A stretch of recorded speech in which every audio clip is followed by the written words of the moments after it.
Be ready. 5, 4, 3, 2, 1. Start.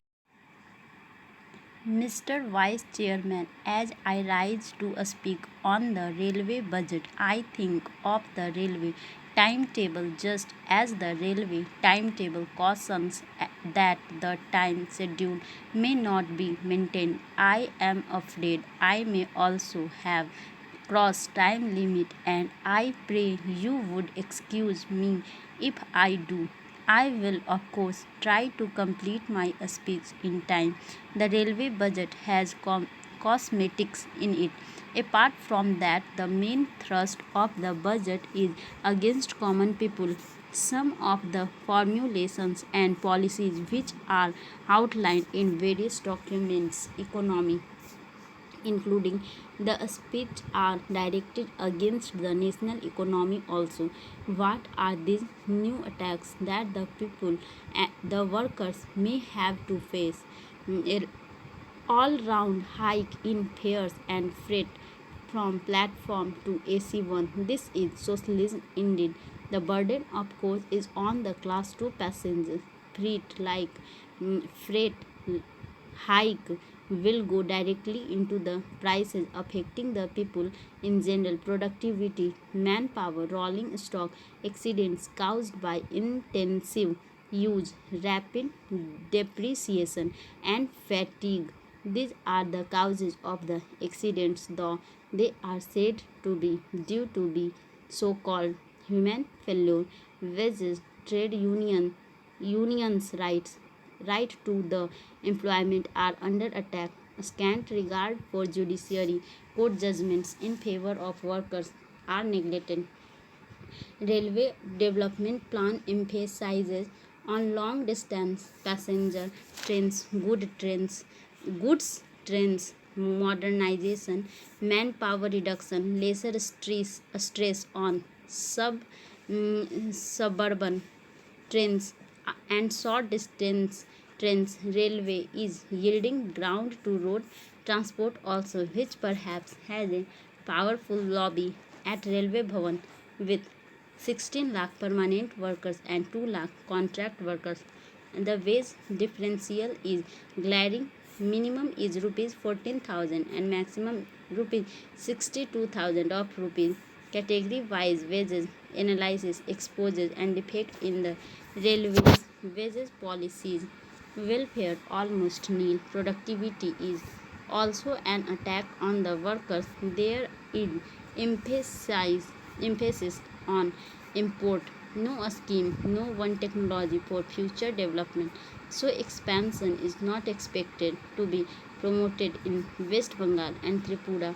There is no specific plan for expansion and development. Coming to perform, we have seen that accidents, deaths, injuries, loss of rolling stock are growing. Output in static, demand shortage and crisis is growing. No new expansion, especially in passenger trains. Investment planning is also guided by myopic policies, unhelpful for development. Now we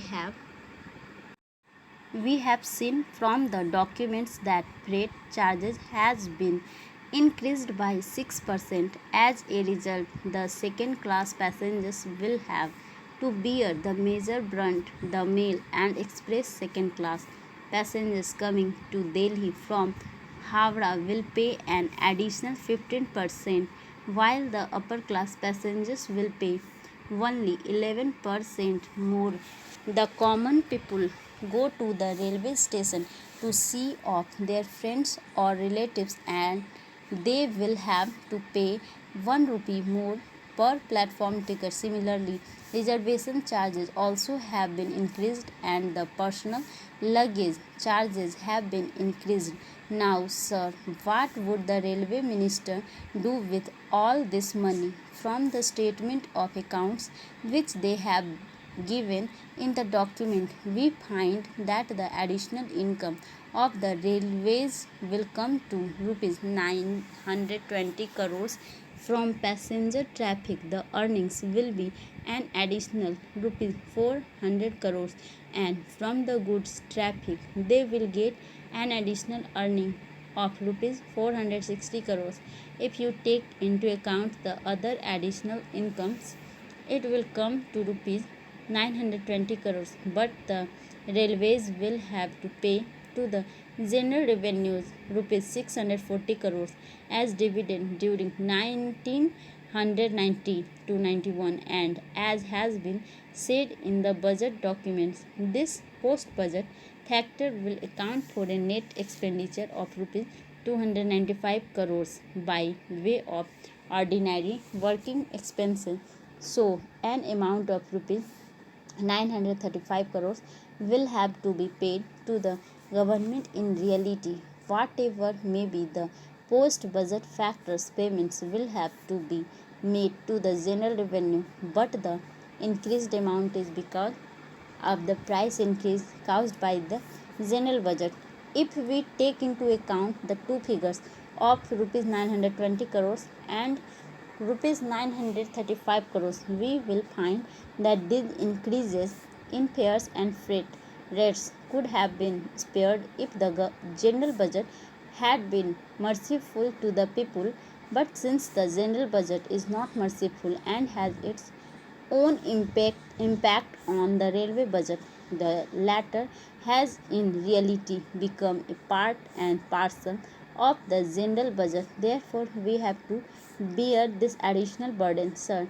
I think the time has now come when the central government should ponder over its entire policy of finance, the entire policy on managing the national finance. Unless it is done, there is no point in saying that the railway will plan their own finance, will have their own style of functioning, and will manage their own systems, and at the same time asking them to pay dividends at a higher rates to investors.